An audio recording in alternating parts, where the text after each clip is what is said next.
मुख्यमंत्री नीतीश कुमार की एक बार फिर से पाला बदल कर एनडीए के साथ जाने को लेकर कयासों का बाजार गर्म है। मुख्यमंत्री के पंडित दीनदयाल उपाध्याय की जयंती समारोह में शामिल होने के बाद कयासों को और हवा मिल गई है। हालांकि बिहार के पूर्व डिप्टी सीएम सुशील मोदी इन सभी कयासों को सिरे से खारिज कर दिया है।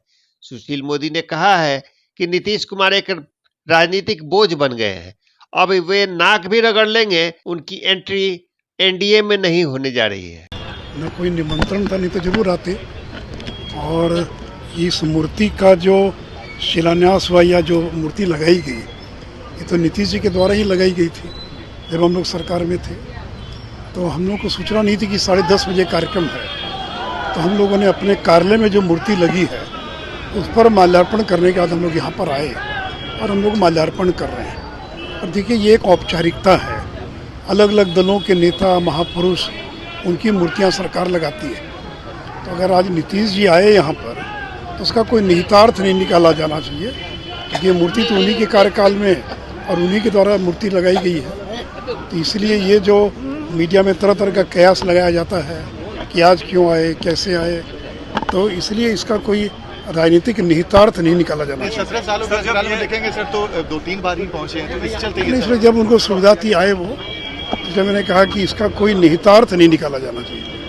सर, तेजस्वी यादव ने जब ये फैसला हुआ था, तो सरकार में थे, तेजस्वी यादव ने सदन के अंदर सवाल उठाए थे कि राजकीय जयंती समारोह पंडित दीनदयाल का, आज वो खुद आए और उन्होंने डिनाई किया कि उन्होंने उस समय क्या बोले मुझे नहीं मालूम है, लेकिन अच्छी बात है कि आज वो आए और पंडित दीनदयाल उपाध्याय जी के चरणों में उन्होंने पुष्पांजलि अर्पित की। ये अच्छी बात है। उसमें देखिए, कोई राजनीतिक छुआछूत नहीं होनी चाहिए, चाहे वो डॉक्टर लोहिया हो या अटल जी हो या दीनदयाल उपाध्याय हो या डॉक्टर मनमोहन सिंह हो, इंदिरा गांधी हो।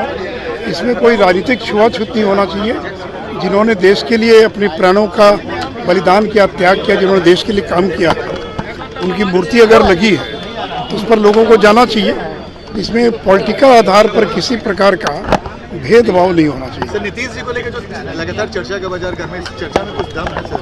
मैंने देखिए, अमित शाह जी ने एक बार नहीं 2 बार स्पष्ट किया है, सम्राट चौधरी जी ने स्पष्ट किया है, वो अब नाक भी रगड़ ले तो भी बीजेपी का दरवाजा उनके लिए बंद हो चुका है। हम क्यों उनका साथ है? उनमें बचा क्या है? उनमें ताकत क्या बची है? 2 वोट तो ट्रांसफर करने की क्षमता नहीं है। 2020 के विधानसभा चुनाव में वो 24 पर क्यों सिमट गए? अगर नरेंद्र मोदी जी ने जनता दल यू के लिए प्रचार नहीं किया होता तो 44 सीट भी नहीं आती। तो अब तो वो एक राजनीतिक बोझ हो चुके हैं, चाहे वो राष्ट्रीय जनता दल हो, कांग्रेस हो। तो इसलिए बीजेपी जो एक बोझ बन चुका है, उसको क्यों अपने स्तर पर ढोने का काम करेगी? हमको उनकी आवश्यकता क्या है? हम अपने बलबूते, अपने सहयोगियों के बलबूते 24 जीतेंगे और 25 भी जीतने का काम करेंगे। कैथल में आज एक बड़ा मंत्री को जाना था लेकिन नहीं गए, इसको भी कई तरह। देखिए, मैंने स्पष्ट कर दिया कि बीजेपी की ओर से रास्ता बंद है, इसलिए वो कुछ भी कर लें, बीजेपी में उनका प्रवेश नहीं हो सकता।